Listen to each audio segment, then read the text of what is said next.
Sirotons le houblon, le podcast qui fait glo-glo dans tes oreilles. Salut à tous et bienvenue dans un nouvel épisode du podcast Sirotons le houblon.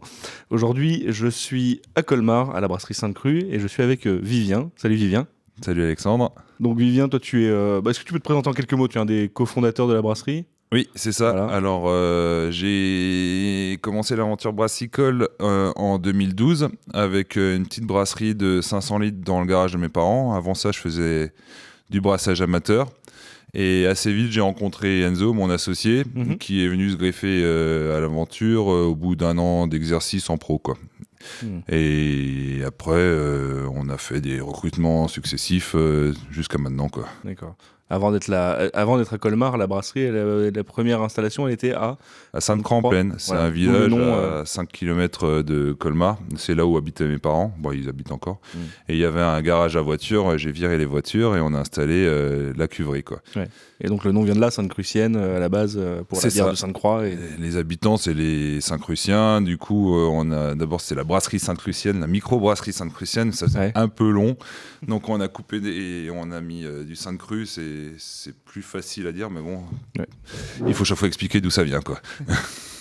Alors moi, si j'ai bien compris en regardant un peu sur le site de la brasserie, à la base, la brasserie, elle est née de l'envie de boire des bonnes bières de qualité. Parce qu'il n'y avait pas... Alors la brasserie, comme je disais, c'est monté en 2012. Le marché de la craft n'était pas encore développé comme il l'est aujourd'hui. Ouais. Et il y a eu je pense comme beaucoup de personnes à cette époque-là, de cette génération, il y a eu le déclic avec la première IPA. Bah, c'était la punk, quoi. Ouais, comme tout le monde, hein, je pense. Moi, c'est pareil. Ça, c'était des goûts nouveaux. Et en plus, ils avaient une belle histoire à raconter, quoi. Le storytelling était bien fait. Ils avaient déjà tout le package qui était assuré entre l'histoire, les produits adaptés. Après, c'est des produits qui ils se sont inspirés de la craft américaine, mais il fallait bien que ça débarque en Europe, quoi. Oui. Et ça m'a marqué. Et ensuite, je me suis dit, tiens, s'il y a deux mecs avec un chien qui arrivent à faire de la bière, peut-être que moi, j'y arriverai aussi. Et j'ai fait du brassam pendant 2 ans avec une petite cuverie de 20 litres et ensuite 50 litres, 100 litres. À chaque fois, on rajoutait un petit peu de contrôle, un peu d'étape.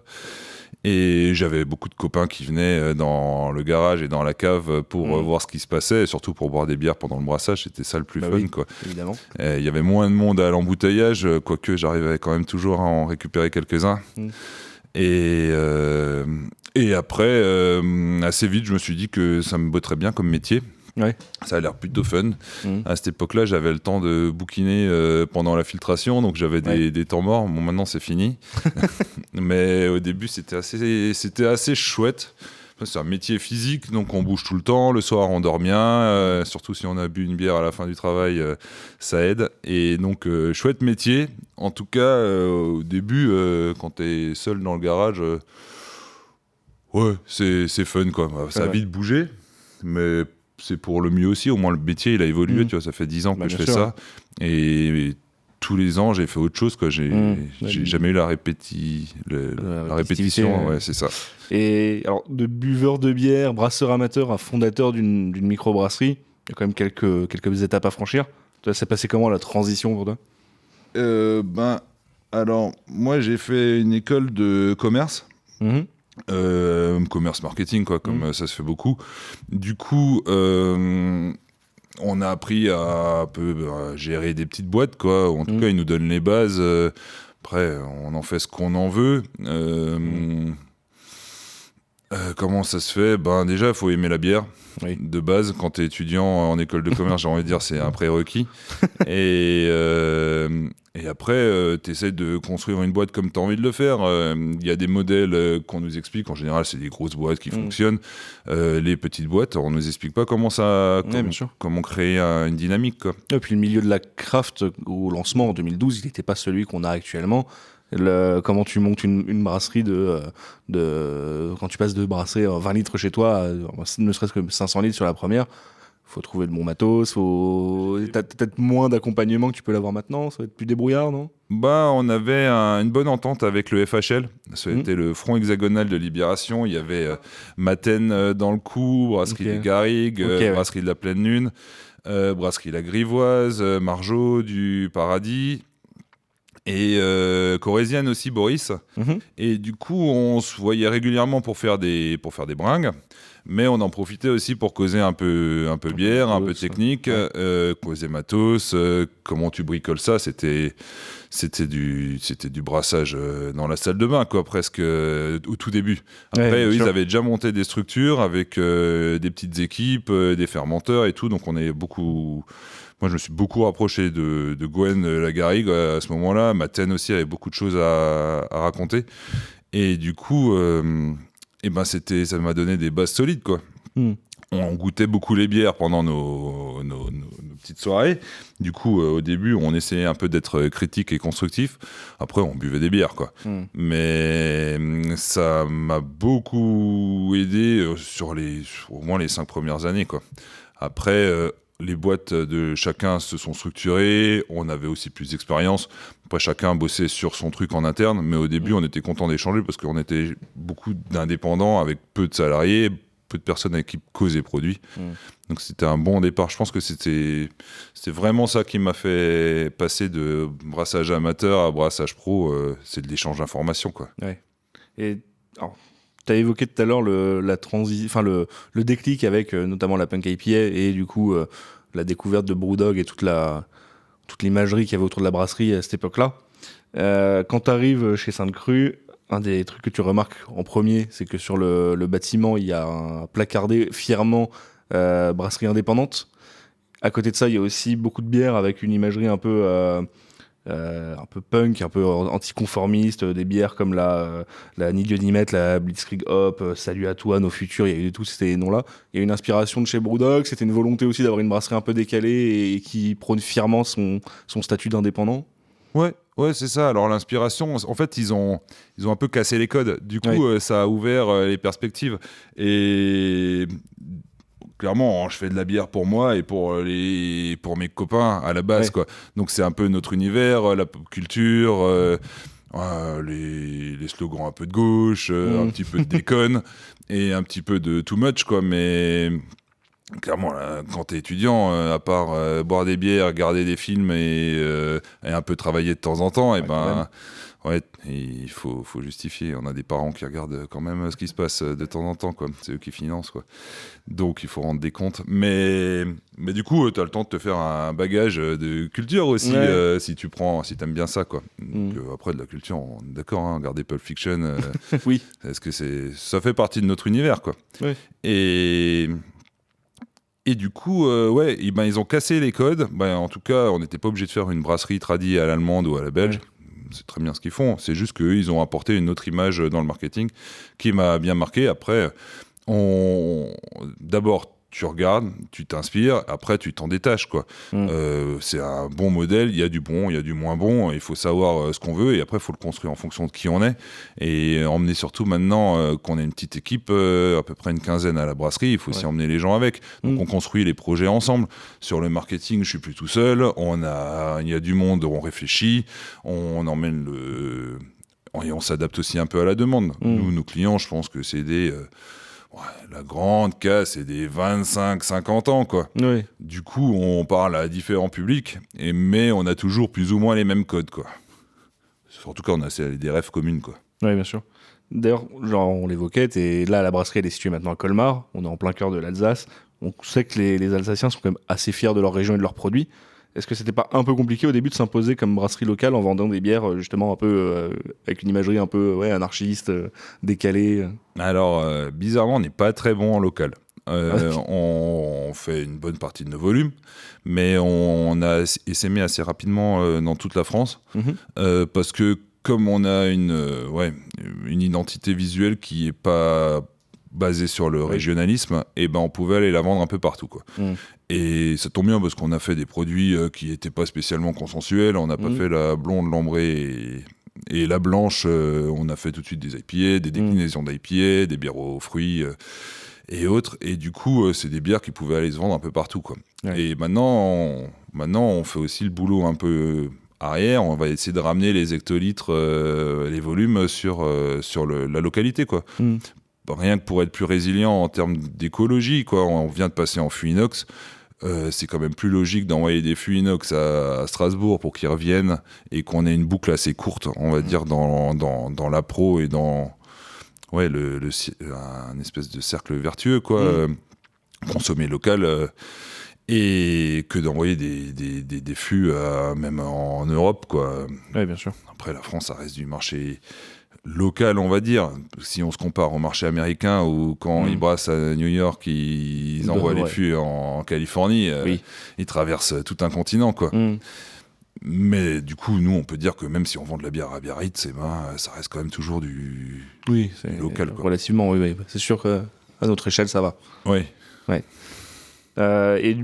Pour aller aussi rechercher un peu le marché local, t'as quand même une gamme maintenant plus typée locale. On l'a depuis plusieurs années. Celle-là, on avait toujours cette volonté de coller au code alsacien, quoi. On continue de le développer. On vient de rajouter une blanche dans cette gamme-là. Et ça prend après, comme dit, sur ce segment-là, on a d'autres brasseurs locaux qui sont sur le même créneau. Du coup, c'est d'autres codes, quoi. C'est du complément de gamme, c'est pour avoir le produit qui est là, pour pouvoir, pour pouvoir aller un peu avoir un produit qui s'adapte à la clientèle, quoi. Ouais. Alors j'ai une question aussi peut-être un peu plus. J'ai pas envie de te piéger, hein, mais c'est en créant la brasserie en 2012, la brasserie elle est quand même née relativement tôt dans l'ère, on va dire, des brasseries beer geek, largement avant des Popins, des Piggy et compagnie. Pourtant, j'ai pas l'impression qu'il y ait autant d'engouement non plus autour de Sainte-Crue qu'autour d'autres brasseries. Toi, tu l'expliquerais comment ? Tu t'analyses ça comment ? Je pense qu'on fait partie des meubles. Ouais, vu qu'on était là il y a 10 ans, et on a profité de la première vague. Oui. Et peut-être qu'il n'y avait pas encore assez de clients beer geek. C'était vraiment une niche il y a 10 ans. Maintenant, ça s'est plus démocratisé, plus popularisé. Donc, il y a une plus grande fanbase de consommateurs de bière très hype. Après, on n'est pas allé non plus extrêmement loin. Au début, on faisait des IPA, ça faisait déjà le boulot. La montée et la surenchère qui s'est faite par la suite, on bosse aussi dessus. On a fait la gamme Santa Cruz pour pouvoir justement proposer des produits où on en met toujours plus. Mais c'est vrai qu'on a loupé un train, et c'était il y a 6 ans ou 7 ans. Non, même pas. Non, c'était il y a 6 ans. Quand il y a Popin et Piggy qui ont ouvert 2018, par là. Et là, je pense que j'ai loupé un créneau où je me suis beaucoup trop concentré sur la construction de la nouvelle usine, donc celle qui est derrière là, parce qu'on était d'abord dans un coin du bâtiment actuel où on avait une brasserie qui faisait à peu près 300 mètres carrés, et on a construit la nouvelle brasserie. Et là, du coup, j'ai fait tout le suivi de chantier, du début à la fin, toutes les installations. En fait, je me suis concentré sur le technique, et j'avais beaucoup, forcément quand tu travailles tu peux pas être au four et au moulin, donc je me suis concentré sur la mise en place, l'aménagement, les commandes, et j'avais moins le nez dans la veille, suivre un peu ce qui se fait à droite à gauche. Et clairement, un an ça passe vite quand tu fais un chantier comme ça, et un an il se passe aussi beaucoup de choses sur le marché, et du coup j'ai pas vu ça. Et en tout cas, une fois que j'étais installé et que tout marchait, et je me suis dit, tiens, il s'est passé un truc, peut-être que j'ai pas été assez attentif. Donc après, on a un peu galéré, on a loupé le créneau. Mais bon, on y a recollé, quoi. Mais c'était du boulot, quoi. Mais c'est sûr que l'engouement, on est passé un peu à côté, quoi. Ouais, t'as raté peut-être comme tu dis, la première vague de l'engouement très beer geek. Ouais, t'étais pas au bon endroit au bon moment. À ce moment-là, t'étais pas. Je pense, ouais. Après, c'est ça que... maintenant, je pense j'ai le plus le temps de me concentrer là-dessus depuis quelques temps, et on prend de nouveau des longueurs d'avance, tu vois, sur les canettes alu. Dès que c'est parti, on a direct investi là-dedans. Oui, t'as ta propre encanneuse, t'as tout ce qu'il faut, le matériel pour faire tout toi-même. C'est ça, on a les codes pour la canette, les produits qui vont dedans sont cohérents. Clairement, les DDH, on maîtrise. Après, on a fait quand même beaucoup de brassins. Petit à petit, on est monté dans les tours, mais les dernières qu'on fait, là, on est carrément dans les clous. En tout cas, c'est ce qu'on veut faire. C'est gourmand, c'est gras, il y a du houblon en masse. C'est correct. Sur les Imperial Gauze et les produits aux fruits aussi, on a maîtrisé le truc. Mais c'est sûr qu'il faut brasser pour devenir bon brasseur. Mais maintenant, tu vois, on s'est mis sur les fûts en inox. On a aussi, on a peut-être un peu, on arrive au bon moment, quoi. Ouais, Je dis pas qu'on a de l'avance, mais par rapport à nos brasseries, aux confrères qui sont à peu près dans nos volumes et dans le même marché que nous, et ben on est peut-être plutôt dans les premiers sur l'inox que les derniers, quoi. Oui, on voit là, j'ai l'impression que tu as pas mal de brasseries justement, à peu près dans les mêmes styles, mêmes volumes qui commencent à s'y intéresser. Toi, tu as pris un peu les devants, tu as déjà ton parc, tu as ton enfuteuse, ça. Bah moi, j'ai lancé le projet, c'était il y a 2 ans. Ouais. Mais bon, pour faire de l'inox, c'est pas aussi simple que ça. Et c'est pas juste une machine qui va. Il faut un parc. Oui, bien sûr. Il faut un bâtiment supplémentaire, ou en tout cas de l'espace de stockage supplémentaire, parce que c'est énorme l'espace que ça prend au sol. Donc, en fait, passer au fût inox, ça veut dire rajouter des mètres carrés. Et du coup, il y a 2 ans, on a commencé le projet. Mais bon, ça aboutit que là, il y a 2 mois. Oui. Et je pense que beaucoup de brasseurs se sont rendus compte qu'il fallait arrêter les fûts à usage unique et passer à l'inox. C'était l'été dernier. Il y a eu des gros problèmes d'appro sur les kick-eggs et sur plein d'autres trucs. Les prix ont monté follement et on s'est rendu compte qu'en fait, on était hyper tributaire de ces fournisseurs-là et qu'on pouvait rien maîtriser. Donc quand ils nous disent ça prend 20% aujourd'hui, on fait ah ok. Comment on répercute ça sans trop se faire, sans trop y perdre, et pour surtout avoir un prix qui sorte, il y a un prix cible, quoi. Pour la clientèle, pour les barman, ils ont clairement, il y a des strates de prix à cibler, et si on est au-dessus, les volumes ils s'effondrent, quoi. Ils en prendront toujours un ou 2 fûts pour tester, mais ils prendront pas du bec permanent, quoi. Et du coup, c'est ça toute la différence. Donc je pense que maintenant tout le monde se pose la question parce que l'été dernier était très rude à ce niveau-là, au niveau des appros. Et clairement maintenant les brasseries elles sont toutes un peu plus grosses. Ouais. L'appro ça devient un vrai métier, quoi. Ah oui, oui. C'est des vraies entreprises, quoi. Entre la craft des débuts où on était 3 et hop on s'arrangeait en tapant à droite à gauche. Là maintenant il faut des prévisions, il faut des budgets. C'est une boîte comme tout le monde, quoi. Oui. Sauf qu'on a le côté fun encore de la bière. Oui. Salut, je fais une petite pause dans ce podcast pour te dire que si tu aimes ce que je fais, tu peux toujours aller noter l'épisode et le podcast sur Apple Podcast ou toute application de podcast. 5 étoiles et un petit commentaire, ça fait toujours plaisir. Et si vraiment t'aimes beaucoup et que tu veux nous soutenir, on est sur Patreon, patreon.com/siroton le houblon. Tu peux faire des dons avec plusieurs paliers et pour certains paliers des contreparties, mug, t-shirt, sweat, voilà. Et sinon, on est aussi maintenant sur Utip, donc Utip Siroton le houblon. Merci pour l'écoute et à bientôt. Est-ce que tu arrives quand même encore, toi, à garder, malgré toutes les années, tout ce que tu fais maintenant, tu t'es un peu détaché de la prod, tu as plein de casquettes, est-ce que tu arrives quand même à garder un œil critique sur tes produits et pour être critique, il faut goûter beaucoup de choses. Ouais. Donc, heureusement qu'on a du monde qui vient à la brasserie, que nous, on sort de la brasserie. Donc déjà, on voit un peu ce qui se passe. On fait venir aussi pas mal d'experts assez régulièrement, donc des experts dans des domaines particuliers. Parfois, c'est des maîtres brasseurs qui sont à la retraite, ou des chimistes, ou des prestataires qui vont nous faire des audits sur certains points précis et qui vont nous dire écoutez, là, ce que vous faites, c'est comme ça. Dans d'autres brasseries, ils ont cette technique-là. Ils l'ont fait pour telle et telle raison. Si vous voulez tester, essayez. Et ensuite, on fait un retour sur les produits. On a un programme d'amélioration continue. C'est sur les goûts, mais c'est aussi sur les volumes, sur les bonnes pratiques, l'hygiène, la traçabilité. C'est pas juste un discours, quoi. C'est vraiment un truc qu'on vit au quotidien. Nous, on a Gaston, c'est notre ingénieur qualité. Lui, ce qu'il fait, c'est que les bières soient répétables, qu'elles soient bonnes et qu'elles soient traçables. Donc être critique, c'est dur. Il faut pas avoir un ego démesuré. Je pense qu'il faut boire sa bière en se disant pas c'est la mienne, elle est trop bonne. Et moi, je pense que je suis plus dur envers mes bières qu'envers les bières des confrères, quoi. Et parce qu'on veut toujours faire mieux. Ouais. Et la concurrence est rude. Oui, ça s'est développé en plus sur ces dernières années sur le secteur vraiment beer geek. On a vu des brasseries apparaître un peu dans tous les sens. Ouais, des brasseries qui sont bonnes directes. Et ça, maintenant qui arrive avec les codes sur le marché, ils savent quoi faire, comment le faire pour plaire aux consommateurs. Et... Ils ont les bons produits, ils ont la bonne gamme directement dispo. Nous, on a tâtonné. Je pense aussi que c'est ça là-dessus qu'on a pris du retard.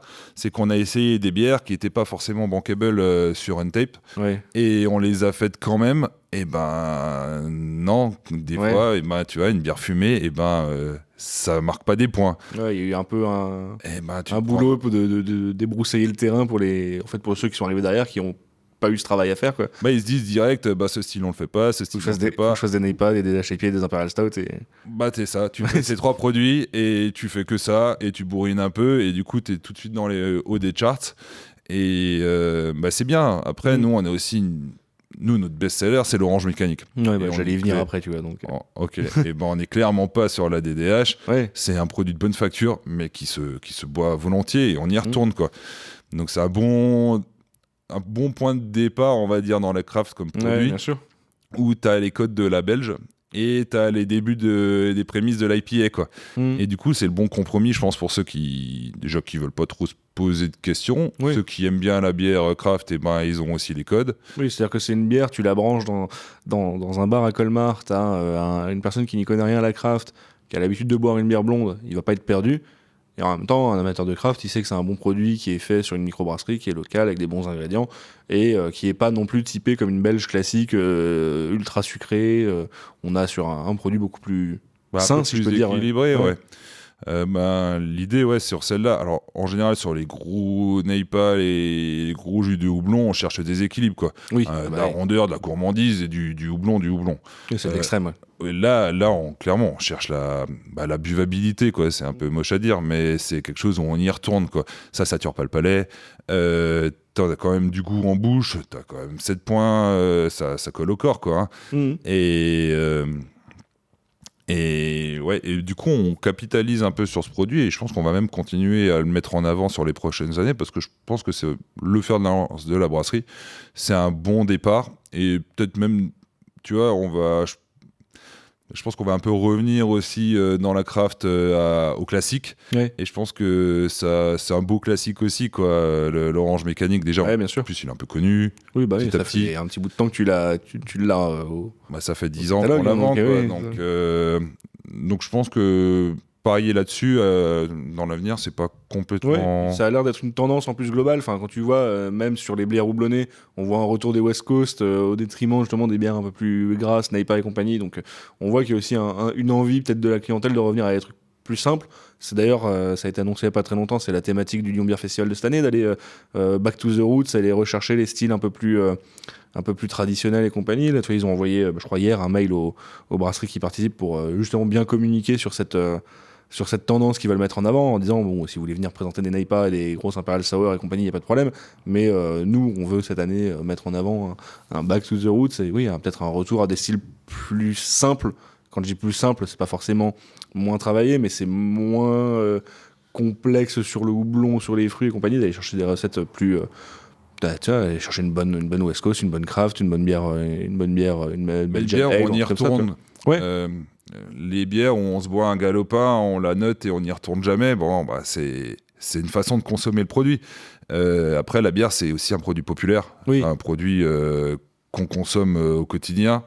Et on y retourne. Et du coup, un produit plus simple, juste pour se faire plaisir, en plus, à Lyon Beer Fest, ils ont souvent une bonne analyse des tendances du marché. C'est vrai. Et sur les dernières années, ils se loupaient jamais vraiment. Ils étaient toujours dans le thème. Et du coup, là, cette année, ça me paraît aussi cohérent par rapport un peu à ce qu'on voit à droite, à gauche sur les tendances dans les magazines des Américains. Ils font toujours des tendances pour l'année à venir. Beer and Brewing, ils parlent de ça, quoi. La tendance des bières belges, les West Coast ou les No Coast IPA, même les IPL, quoi. Mais c'est des produits qui sont moins de gourmandise, un peu plus sec et du coup plus peintable, quoi. Et peut-être que ça a aussi un lien avec l'actualité, avec toutes les inflations et compagnie. Les bières geeks, on sait qu'ils sont prêts à mettre un peu de budget dans leurs canettes, mais tout le monde n'a pas ce budget-là. Et peut-être que si tu veux continuer à boire de la bonne bière, à un moment, tu vas peut-être plus pouvoir aller sur des bières avec des 20 grammes de houblon par litre. Et il y a plein de gens qui vont se retourner sur des bières plus simples pour vous rester quand même sur des brasseries qualitatives sans avoir à débourser. Les donc, barman, quoi. ils ont des consignes, ils se fixent des budgets d'achat. Donc, ils savent que s'ils veulent sortir un demi à un certain prix, il faut qu'ils achètent la bière au litre à un certain prix. Oui. Et pour rentrer là-dedans et faire des bons produits, alors soit tu t'assois sur la marge, mais bon, la marge, c'est ce qui fait vivre la brasserie, quoi. Tu peux t'asseoir temporairement sur la marge pour encaisser un truc, mais tu peux pas le faire ad vitam aeternam non plus, quoi. Non, et si tu le fais trop souvent, après, c'est inscrit dans les codes, et quand tu le fais pas, tu vends pas, quoi. Ouais. Donc, viser les prix cibles avec des produits de bonne facture, mais sans forcément en faire de la surenchère, quoi. Et c'est aussi pour ça que ça va être la tendance, parce que avec le contexte d'inflation, là, on a eu des hausses sur tout, sur les bouteilles, sur le malt, sur pas tant les houblons, parce que on s'approvisionne beaucoup en Nouvelle-Zélande et aux États-Unis. Oui. Et du coup, eux, ils ont été moins impactés par l'inflation, en tout cas en termes sur les énergies, parce qu'ils ont des appros qui viennent pas forcément des mêmes endroits que nous. Et du coup, ils ont pu maintenir. Après, c'est aussi contractualisé les appros sur les houblons. Du coup, on est plus stable. Mais bon, ça va aussi venir. On est dans une économie globalisée. Si c'est pas cette année, ce sera l'année prochaine ou l'année d'après, quoi. Ce qu'il y a, c'est que tout est parti assez cher, mais est-ce que le client, il est prêt à boire des demi à 4,90 ou 5,90 ou est-ce que 3,90 et il va plutôt en boire 3 à ce prix-là? Donc nous, c'est à nous de faire aussi un produit qui, comme toujours, c'est un peu un compromis, quoi, je pense. Mais en même temps, quand il n'y en a pas trop dedans, c'est bon aussi, quoi. Bah oui. Et du coup, on parlait de cette fameuse orange mécanique, qui est un peu la star de la brasserie. Là, il y a eu très dernièrement une nouvelle sortie qui est la Sherry mécanique. On est un peu sur une déclinaison version fruitée avec de la cerise, mais en restant sur une base de belge à 7,5 degrés. C'est toujours un peu le même objectif, c'est d'aller chercher des bières qui soient qui soient accessibles à tous et plus simples. Ouais, c'est ça. Alors, ils ont la même lignée, quoi. Bon, on voulait garder la base de l'orange mécanique, qui pour nous est une base solide, qu'on maîtrise bien en termes de production. On sait la répéter, on l'a brassée, je pense qu'on a dû la faire 200 fois cette bière. Ouais.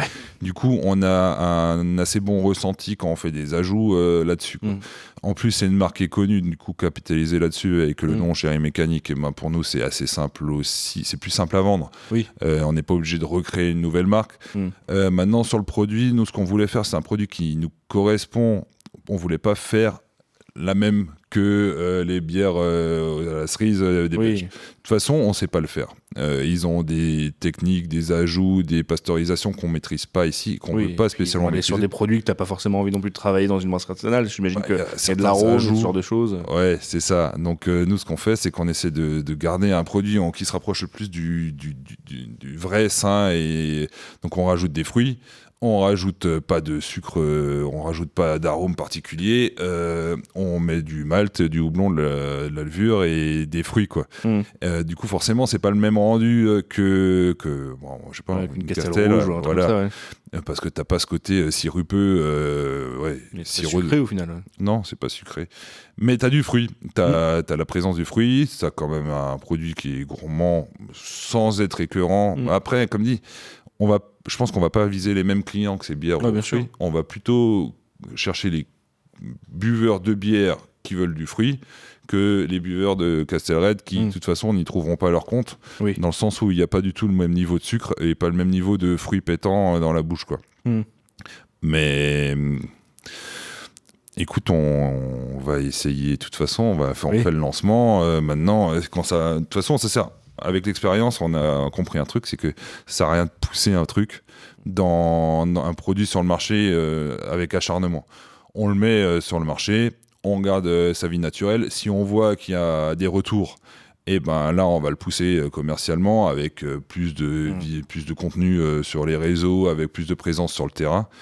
Et si ça prend pas, à un moment, c'est qu'il fallait pas le faire. Oui. Donc, on a d'autres produits qui font tourner la brasserie, la blanche, la White Rabbit et l'orange mécanique, plus une grosse partie de notre gamme permanente qui est moins connue, mais qui a fait ses preuves, qui est déjà là depuis un bout de temps. Maintenant, c'est à nous de les présenter. Parce que tu as une gamme permanente qui est assez costaud, quand même, développée. Elle est variée. Tu parlais de l'orange mécanique, la White Rabbit, qui est une White IPA. Et après, t'en as un petit paquet d'autres. T'as Tempête du désert en Pale Ale, t'as la Sex Island Rock'n'Roll sur la double IPA, t'as La Don't Panic, qui est une grosse IPA, vente en IPA. hmm. L'Harakiri, qui est une vraie trip pour le coup à 8 points. Mhm. On a mis l'année dernière la Peace Connection, qui est une Florida Vice mangue passion goyave. Et on a aussi la Soft Power, qui est une NEIPA au Motueka. Et l'American Dream, une session au Nelson, il me semble. Ok.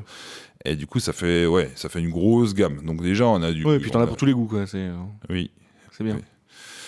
Oui, c'est... Bah écoute, après, la gamme, ce qui est compliqué, c'est que t'as toujours envie d'en mettre plus. Oui. Mais à un moment, d'en avoir trop, c'est plus cohérent non plus, quoi. Donc, on leur laisse leur chance aux produits, on les met 2 ans dans les bacs et on trie à la fin, quoi.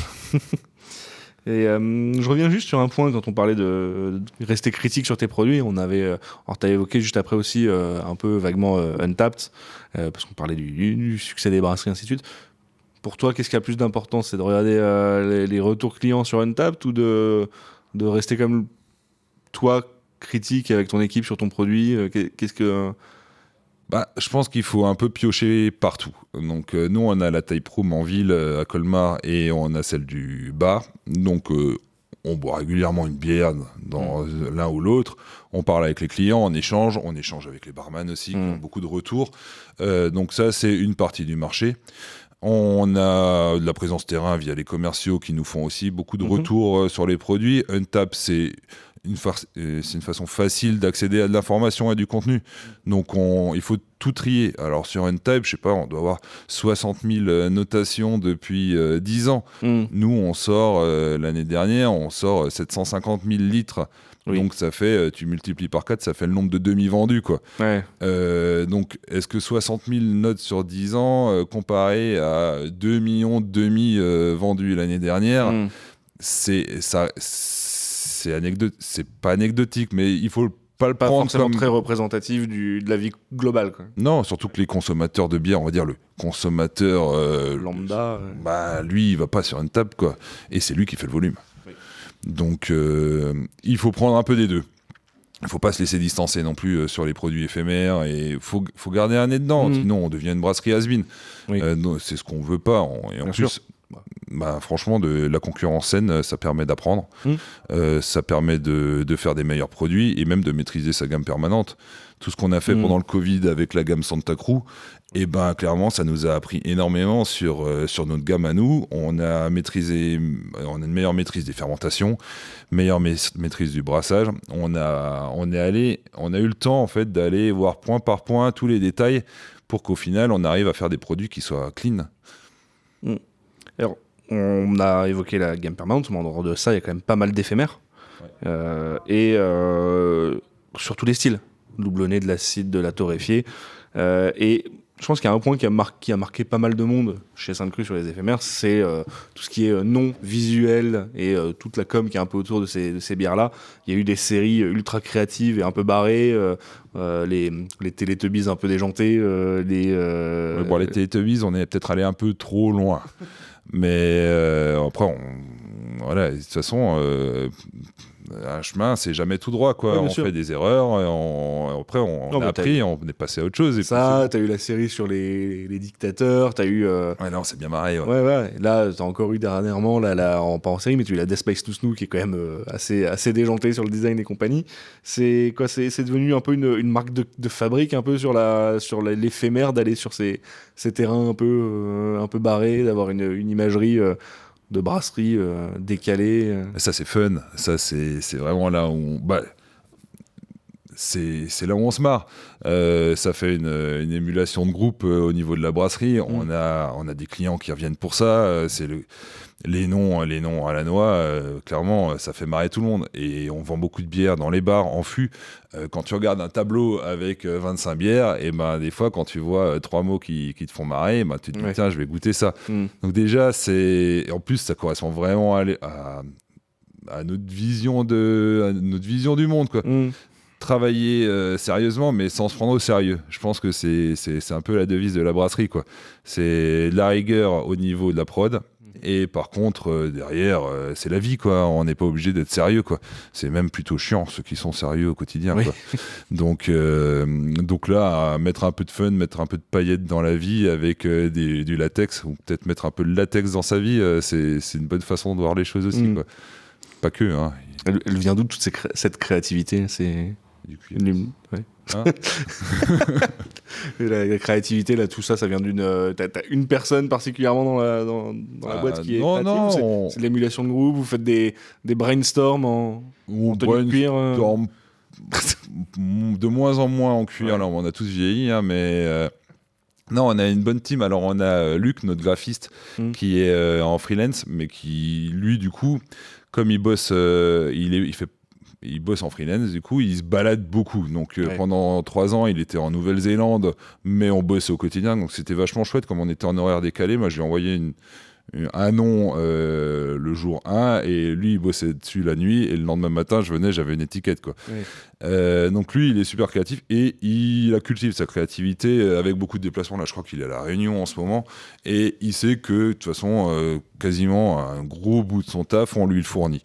Même quand on n'a pas d'idées en tête, lui nous suggère des noms, il fait des étiquettes en avance. On a une base de données avec plein d'étiquettes, pas plein, mais ça dépend. En tout cas, c'est fluctuant. Lui, il n'est pas tributaire de nos sorties pour pouvoir vivre. Il sait qu'il a tout le temps du taf. Tiffany, elle est aussi bien perchée dans son univers. Elle, c'est la responsable marketing. Donc, elle est bonne force de proposition. Après, Enzo, mon associé, et moi-même, on se marre.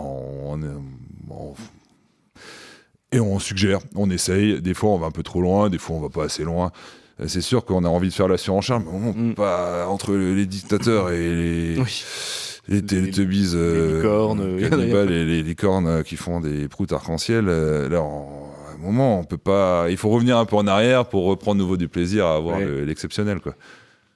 Ça s'organise comment, un shooting photo, quand on a des tenues latex, des pentagrammes, des têtes de licorne et... On s'arrange déjà pour pas les faire pendant les horaires d'ouverture du bar. Après, ça crée l'animation. Mais bon, les photos sont un peu cons. Mais c'est vachement de boulot pour les mettre en place. Oui, j'imagine. Maintenant, depuis 2 ans, on bosse avec un photographe, Tim, qui réfléchit aussi au cadre. À la mise en scène, on y réfléchit tous. En général, on essaie de trouver des trucs. Clairement, au début, forcément, c'était pas une grosse team, donc je m'occupais de tout ça. Maintenant, je suis bien content de pouvoir déléguer une partie, et c'est de l'intelligence collective, donc on amène tous des choses. Moi, en général, je fais la touche finale, quoi. Ils ont toujours tendance à vouloir mettre trop d'accessoires sur les photos. Moi, j'aime bien quand c'est un peu épuré et qu'on aille à l'essentiel. Donc moi, je fais un petit passage pour dire allez, on recadre ou pas. Mais plus ça va, plus je donne la confiance, quoi. Ça se passe comment pour quand t'es une microbrasserie comme ça, pour passer une tenue en latex en compta? Oh bon, ça passe, c'est bon. Hein. Tu l'avais évoqué plusieurs fois, à la brasserie, il y a un taproom. Ouais. Ça a été quoi? Tu l'as installé dès l'installation de la brasserie dans ce nouveau bâtiment? Ouais, donc on s'est installé en 2017. Je crois qu'on a ouvert la taproom janvier ou février 2018. Ça, c'était super important pour plein de raisons. Déjà, les clients, ils ont envie de voir les cuves, ils ont envie de voir où c'est fait. Ils ont envie de... Là, on est dans une zone industrielle. C'est pas super glamour, mais en vrai, il y a beaucoup de monde qui bosse là. Et qui, avant de rentrer chez eux, sont pas contre une petite bière. Quoi. Vous avez c'est un concept qui fonctionne bien, quoi. Donc... la taproom, c'est chouette. Et surtout, nous, on est content en fin de service de pouvoir aussi se tirer une bière pression, parce que si t'as même pas de bar, c'est pas de bol, quoi. T'es obligé d'ouvrir des canettes. Et puis ça se voit maintenant, pas toutes, mais il y a beaucoup de microbrasseries qui ouvrent et qui, dans cette nouvelle génération, partent dès le début avec le plan de se dire on va créer un taproom en même temps que notre brasserie, il faut qu'on ait un lieu de consommation sur place. Donc ça doit quand même avoir une importance assez... Plein de raisons. Ça cultive notre univers déjà, et on arrive à... On défend les valeurs et l'univers qu'on a envie de présenter, quoi. Bien sûr. C'est aussi une grosse partie du modèle économique, hein, clairement. C'est des produits qu'on valorise mieux et qu'on peut mettre en avant comme bon nous semble, quoi. Donc on peut aussi proposer toute la PLV, les t-shirts, les casquettes, les bonnets. Parce que vous avez quand même pas mal de choses en plus à Sainte-Crue. C'est vrai que il y a un petit univers, quoi. Bah si déjà on fait des belles étiquettes, autant les décliner en poster, en sous-boc et compagnie, quoi. Donc et en vrai, quand on est consommateur de Sainte-Crue, on aime bien ces petites choses-là, quoi. Donc on cultive, quoi. Est-ce que toi, tu vois des sujets que j'aurais oublié d'aborder dans ma préparation de podcast, et des choses que tu voudrais évoquer particulièrement?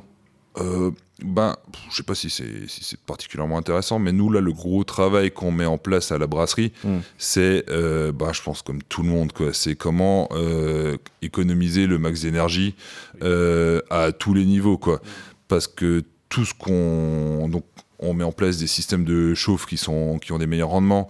On met en place des systèmes de froid mieux isolés.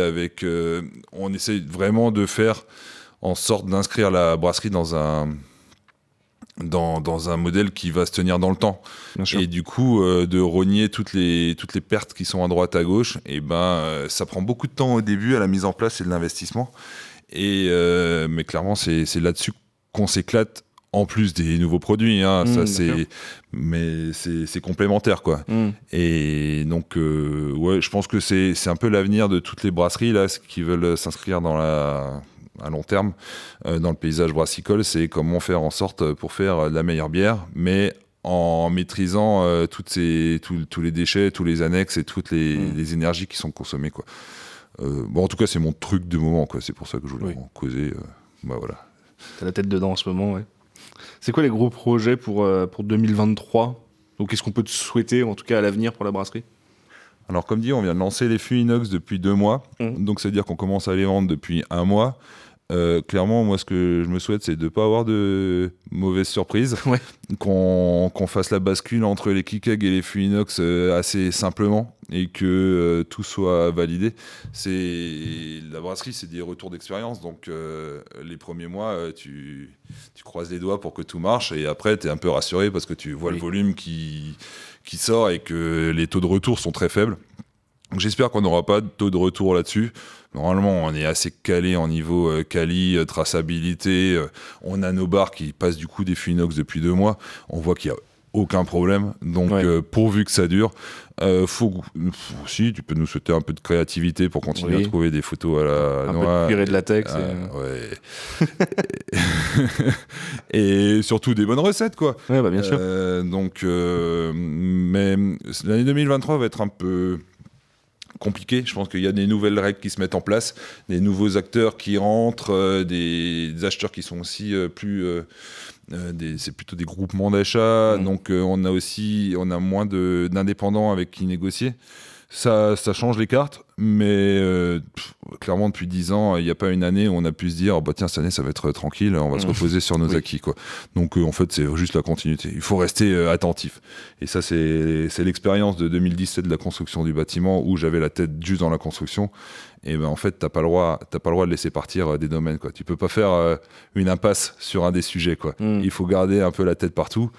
Et c'est un métier, quoi. Oui, j'imagine bien.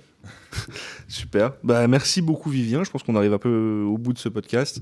Je rappelle aussi aux auditeurs que si ils le souhaitent, ils peuvent laisser une petite note sur Apple Podcast, 5 étoiles, ça aide au référencement. Et que on va se retrouver bientôt pour un nouvel épisode. Allez, merci, Vivien. Salut.